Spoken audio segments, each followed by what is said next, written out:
All right, guys, so in this section 12.5, which is about the normal curve, it's all about knowing some definition again and making sure that you have a really good understanding about the normal distribution. So first of all, on the problem number 1, a distribution in which all data values have about the same frequency is called a rectangular distribution. Okay? Now, a normal distribution is a bell-shaped distribution, which is very different. If I had to represent a bell shape, you will have a distribution of data that would be looking like something like this.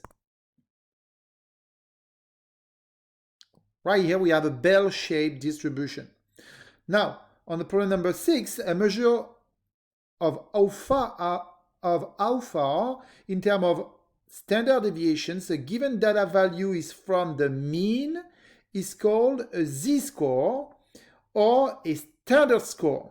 And we are going to use directly the value of the Z-score that is given to us, or we will also attribute a Z-score to the data we are working on in order for us to find the different percentage we are looking for. On the problem number 9,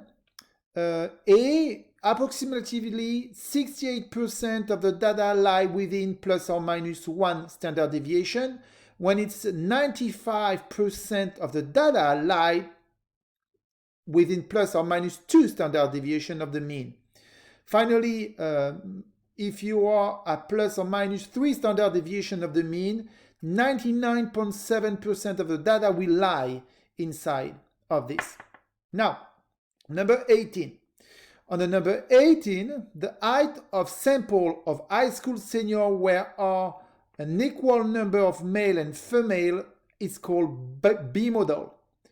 And now on problem number 5, we are basically looking at the Z-score and we're trying to find the percentage corresponding to the left of the Z-score equal negative 1.78. So you're going to the Z-score table, and looking for negative 1.7, and then you're looking for, negative 1.7, and then you're looking for 0.08 on the top of your table, and then you're going down up to the time you will find a 0.0375. And that, for the problem number 25, correspond to, I would like to remind you that in this problem, but basically what they're asking you to do is use the table to find the specified area. So that number corresponds of the area under your bell shape graph. Now, on the problem number 37, it's in between two Z-score. So what you need to do is look for each Z-score the value of the area, corresponding area, and then you subtract these two numbers, and you will find in that case that you have 0.88%. Be careful to find in percentage a divide by 100. That's why I have 0.88%. Problem number 48. You have data which is 680, you have the mean 500 and the standard deviation of 100. So the first thing you want to do is find a Z-score attributed to this data. And for that, you are going to use the formula. The Z-score is equal to the data minus the mean divided by the standard deviation. In that case, you find 1.80.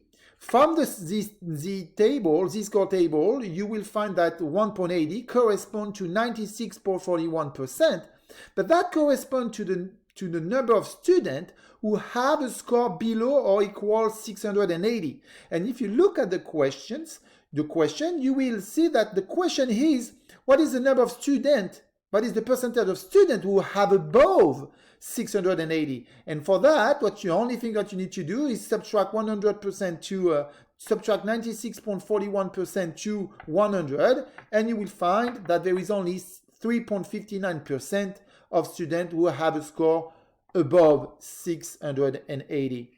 Finally, on the problem number 54, so let me go back to problem number 54.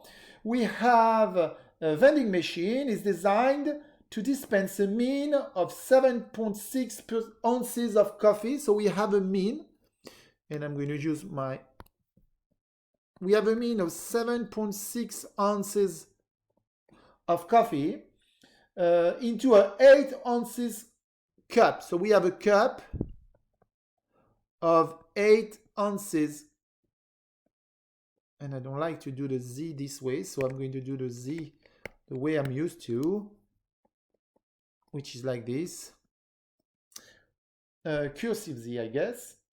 If the standard deviation of the amount of coffee dispensed is 0.4, so we have a standard deviation of 0.4 ounces,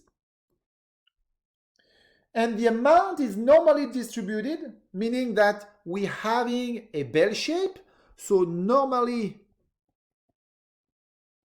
distributed, that implies a bell shape. All right? Find the percent of time the machine will, and in this problem number 54, dispense less than 7 ounces. So we have x equals 7. I'm going to calculate the Z-score following the formula for x equals 7. 7 minus 7.6 divided by 0.4 give me a negative 1.5, which corresponds from the Z table to a 0.068, which is 6.68%. All right, guys, I think I covered pretty much what I wanted to cover in these problems.